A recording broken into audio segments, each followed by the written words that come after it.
तो आज तो एक तारीखी दिन है, हिस्टोरिक डे फॉर पाकिस्तान। ये सिर्फ उनकी तबाही नहीं थी, जो है इसमें तो दुनिया की तबाही हो रही थी। दोनों मुल्कों का इत्तेमाद पाकिस्तान को हासिल है। सीज फायर अभी कंटिन्यू करेगा। ये जंग ईरान के लिए अच्छी नहीं है बिल्कुल, कि इसको मजीद ये तवालत इख्तियार करे, ना ही अमेरिका के लिए अच्छा है, ये सिर्फ इसराइल के लिए अच्छा है। बिस्मिल्लाहिर्रहमानिर्रहीम। मैं हूँ राशिदा सियाल। इस वक्त हम मौजूद हैं कन्वेंशन सेंटर में, जहाँ पर मीडिया सेंटर कायम किया गया है। ईरान और अमेरिका की जो मुज़ाकरात हो रही हैं, जो इस्लामाबाद टॉक्स का जिसको नाम दिया गया है, मुझे यहाँ पर ज्वाइन कर रही हैं जनाब एम्बेसडर जौहर सरीन साहब, जो कि प्रेसिडेंट हैं इंटरनेशनल एक इंस्टीट्यूट है थिंक टैंक उसके, और इसके साथ साथ साबिक सिफारतकार हैं, साबिक जो है वो सेक्रेटरी खारजा भी रहे हैं। अस्सलाम वालेकुम सर।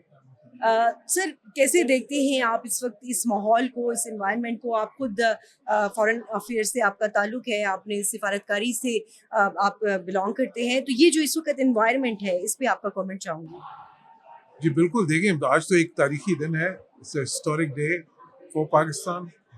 इस इतने ज़्यादा अहम जो मुज़ाकरात हैं वो करवाना, और उसको फैसिलिटेटर के तौर पे, ये तो तारीख साज है बिल्कुल। और देखें कहाँ से, एक तबाही के दहाने से ये जो दो फरीक थे और उनके दरमियान जो ये जो जंग जारी थी, ये सिर्फ उनकी तबाही नहीं थी, जो है इसमें तो दुनिया की तबाही हो रही थी। दुनिया की जो है ना अमन सलामती को खतरा था, और साथ ही इक्तिसादी जो है दुनिया की इक्तिसादी तबाही हो रही थी इसमें। तो उस वजह से उस ब्रिंक से लेके आना मुज़ाकरात की मेज तक, it's a remarkable diplomatic. Sir, अभी जो एक्सपेक्टेशंस हैं वो बड़ी हाई हैं, पाकिस्तान की भी और पूरी दुनिया की नज़रें जैसे कि इस वक्त इन टॉक्स पे हैं। आप कितने होपफुल हैं, कितने पुरुमीद हैं कि ये सक्सेसफुल एग्रीमेंट और जो कि देरपा होगा, एक पायदार अमन हो सकेगा? बिल्कुल जी, देखिए इस वक्त जाहिर है कि सब यही चाहते हैं कि इन मुज़ाकरात से जो है ना एक पॉजिटिव आउटकम निकले, एक देरपा अमन का रास्ता निकले। अब देखिए वो रास्ता जो है वो उसके मुख्तलिफ सिनेरियोज हो सकते हैं।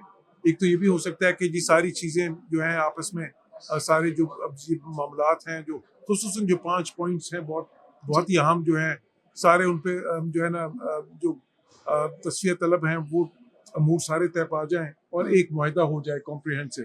तो ये तो एक ड्रीम सिनेरियो होगा ना, बहुत ही जाहिर है कि एक बेस्ट केस सिनेरियो जिसको कहते हैं। लेकिन देखिए बाकी पॉसिबिलिटीज भी हैं, और वो ये है कि जी मुज़ाकरात अच्छे हों, बहुत मुस्बित हों, नतीजा खेज भी हों, लेकिन कुछ चीज़ों पे इत्तेफाक हो जाए, कुछ रह जाए, और फिर वो मजीद जो है ना उसके लिए कोई राउंड्स हों, या मजीद कोई मैकेनिज्म बना दिए जाए, या कोई ऐसा डायलॉग का स्ट्रक्चर बना दिया जाए, एक ये भी मुमकिन है। फिर तीसरी चीज़ ये है कि देखिए अगर बहुत ही मुश्किल आ पड़ी, क्योंकि देखिए ना इस पे डिपेंड करता है, क्योंकि पाकिस्तान ने तो फैसिलिटेटर का रोल करना है जी। पाकिस्तान ने तो वो कर दिया। इस गारंटर भी पाकिस्तान होगा अगर ये हो जाती है। देखिए गारंटर पाकिस्तान नहीं हो सकता, और गारंटर देखिए कोई भी एक मुल्क नहीं हो सकता इस मामले में, जो है ना, बिकॉज इस चीज को गारंटी करना कि एक सुपर पावर जो है वो अपनी बात पूरी करे, या ईरान की जानिब से भी दोनों मुल्कों का इत्तेमाद पाकिस्तान को हासिल है। पाकिस्तान के इनके साथ ताल्लुकात जो हैं ईरान के साथ तो बरादराना है, अमेरिका के साथ ही जाहिर है कि बहुत ही करीबी ताल्लुकात हैं, और सऊदी और खलीजी ममालिक के साथ भी बरादराना ताल्लुकात हैं। ये सब अपनी जगह पे है। जो पाकिस्तान ने जो इस इत्तेमाद का फकदान जो था इन फरीकैन के दरमियान, उसको भी पुर किया है। उस इत्तेमाद की वजह से जो ये सारे फरीक पाकिस्तान पे करते हैं, वो भी अपनी जगह पे है। लेकिन गारंटर होना जो है ना, वो जिम्मेदारी जो उनसी है वो कोई मुल्क नहीं लेता होता, ठीक है, जो है ना, बिकॉज देखिए ना एक मुल्क दूसरे मुल्क को किस तरह फोर्स कर सकता है किसी चीज पे। ये जो टॉक्स हैं, ये इस पे कोई आपने कहा कि कुछ चीजों पे एग्रीमेंट हो सकता है, कुछ चीजें रह सकती हैं, कुछ पॉइंट्स जो बाद में, जो 2 वीक्स का सीज फायर हुआ है, इसमें अगर ये कुछ चीजों पर भी एग्रीमेंट हो जाता है, लेट्स से कि 10 में से 5 शराइत मान लेते हैं या 5 में से 2 मान लेते हैं, तो ये सीज फायर अभी कंटिन्यू करेगा? बिल्कुल जी, मैं उसी तरफ आ रहा था। देखें अब वो जाहिर है कि अगर वो कुछ बात तय पा जाती है और कुछ वो कहते हैं आगे चलेगा, तो जाहिर है फिर सीज फायर को भी एक्सटेंड करेंगे। अब तीसरा सिनेरियो भी है। तीसरा सिनेरियो ये है कि देखें वो कहते हैं कि नहीं जी, बिकॉज कई बार इंटरनेशनल डिप्लोमेसी में ये भी असूल एक है कि जी nothing is agreed until everything is agreed. तो अगर चीज़ें उनकी पोजीशनें, उनकी जो पोजीशंस हैं दोनों की, वो करीब आ जाती हैं, लेकिन फिर भी अभी वो जो है ना कुछ अमूर तशना तलब रहते हैं, और वो ये कहते हैं कि नहीं जी अभी मुज़ाकरात मजीद चले, जो है ना कोई भी मुआहदा सच पा नहीं पाता, ठीक है। लेकिन आप एक्सटेंड कर देते हैं उसको और सीज़फायर को भी एक्सटेंड कर देते हैं, मुज़ाकरात का दौरानिया भी एक्सटेंड कर देते हैं कि नेक्स्ट राउंड कहीं और होगा, मिसाल के तौर पे। ठीक है। तो देखिए वो सिनेरियो भी हो सकता है, वो भी पॉजिटिव होगा। Because right. देखिए ना, असल चीज़ तो ये है कि ये सीज़फायर बरकरार रहे, ये टेबल पे बैठना टेबल एक पे बड़ी मुज़ाकरात जारी रहे। जी।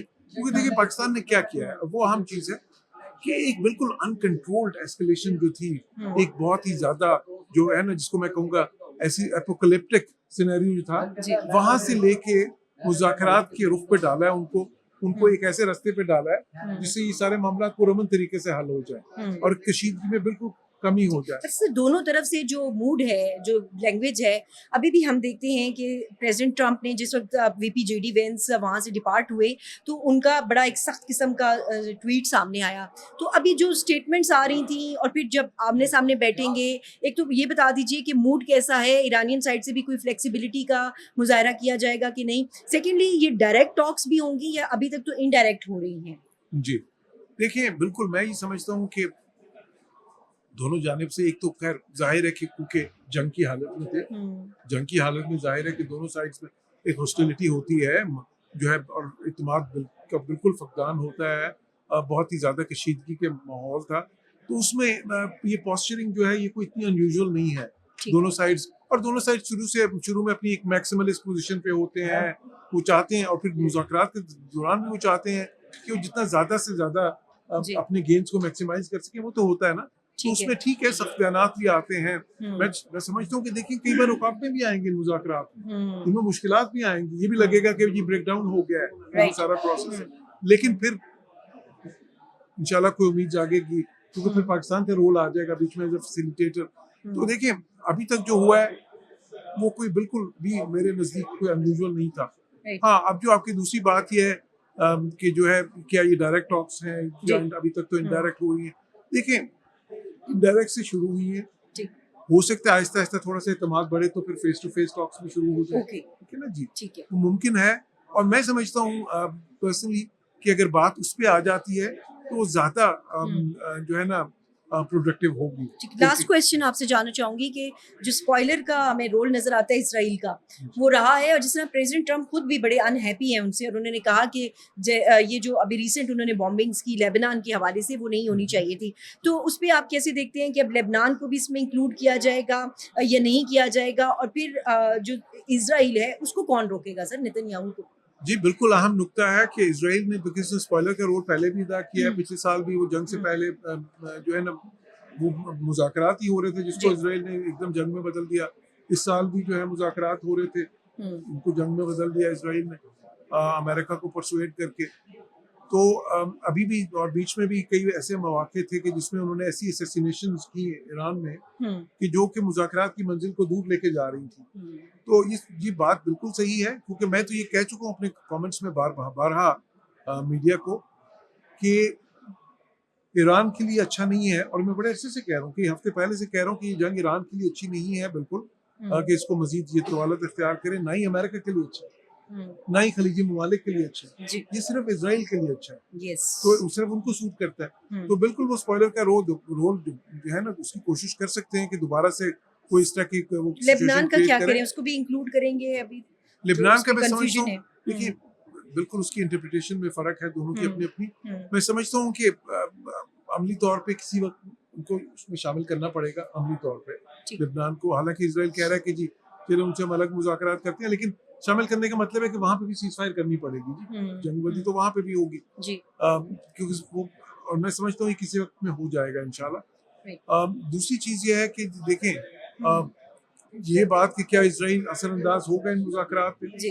देखिए कोशिश हो सकती है बिल्कुल जो है कर ना सकते हैं। सबूताज करने की, लेकिन मैं ये भी समझता हूँ कि अमेरिका में ये कैपेसिटी है कि प्रेसिडेंट ट्रंप जो है उनके नेतन्याहू के साथ इस किस्म के ताल्लुकात भी हैं, और अमेरिका का इस किस्म का प्रेशर भी है, और मैं ये भी समझता हूँ कि जो नेतन्याहू ओज प्रेसिडेंट ट्रम्प बिग टाइम, जिसको कहते हैं ना राइट। American parlance yes. में, यस। उनकी अमेरिकन जो है ना उनकी इस्तेलाह में, कि वो बहुत, क्योंकि उनके कहने पे उन्होंने ये जंगें की दोनों बार, और इससे पहले किसी अमेरिकन सदर ने नहीं नहीं बात की, मानी उनकी। अवॉइड करते रहे तो उसको। इसलिए मैं जी। समझता हूँ कि वो उस चीज़ को लेवरेज कर सकते हैं प्रेसिडेंट ट्रंप, और जब वक्त आएगा तो वो इसराइल को अपने साथ कैरी अलॉन्ग कर सकते हैं। ठीक है। अब आपको मुबारकबाद भी दूँगी कि पाकिस्तान की जो सिफ़ारतकारी है, वो जिस तरीके से हमने देखा कि एक कामयाब सिफ़ारतकारी जो इंडिया बहुत दावे करता था कि हमारी लॉबिंग बड़ी स्ट्रॉन्ग है, लेकिन जो पाकिस्तान के मोफ़ा ने, पाकिस्तान के फ़ॉरेन मिनिस्टर ने, प्राइम मिनिस्टर ने, फील्ड मार्शल ने काम किया है।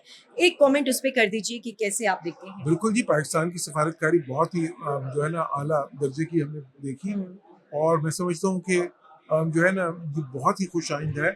और देखिए इंडिया ने जो सबूताज करने की कोशिश की उनकी तरफ जी। से जो सफारती शरंगेजी हुई, हुँ, लेकिन देखिए वो जो उन्होंने अपने लिए वो जो पाकिस्तान के लिए गड़ा खोदा था डिप्लोमेटिक आइसोलेशन का, उसने वो खुद ही करके है। यस। तो खुद डिप्लोमेटिक आइसोलेशन का शिकार हो गए हैं, क्योंकि पाकिस्तान इस वक्त एक डिप्लोमेटिक प्रोमिनेंस की सेंटर स्टेज पे एक है। नए लेवल पे है। जी। तो बिल्कुल मेरा ख्याल है कि पूरी कौम इस वक्त जो है ना मुबारकबाद की मुस्तके हम जो है ना इस वक्त बिल्कुल मुबारकबाद जो है ना पूरी कौम को देनी चाहिए। लेकिन साथ ही साथ देखें एक चीज़ मैं कहूँगा आखिर में कि ये सारी जो इस वक्त हमें स्ट्रेटेजिक प्रोमिनेंस मिल रही है, ये जो सारी डिप्लोमेटिक प्रोमिनेंस मिल रही है, हुँ, इसको ट्रांसलेट करने की ज़रूरत है इनटू इकोनॉमिक लिंकेजेस, ताकि हुँ, हमें इसके इकोनॉमिक डिविडेंड्स भी मिले हुँ। यस, पाकिस्तान को। यस। वो मैं समझता हूँ वो हमारी डिप्लोमेसी का असल टेस्ट होगा। बहुत-बहुत शुक्रिया जनाब एम्बेसडर जौहर सलीम साहब हमारे साथ शुक्रिया। मौजूद थे। प्रेज़िडेंट हैं इंस्टीट्यूट ऑफ रीजनल स्टडीज़ के, साबिक सफारतकार, साबिक सेक्रेटरी ख़ारजा ख़ारजा अमूर के हवाले से ज़ाहिर है उनकी बड़ी गहरी नज़र है, तजुर्बा है, अपनी राय से आगाह कर रहे थे। इसके साथ ही मुझे इजाज़त दीजिए। अल्लाह ने के बाद।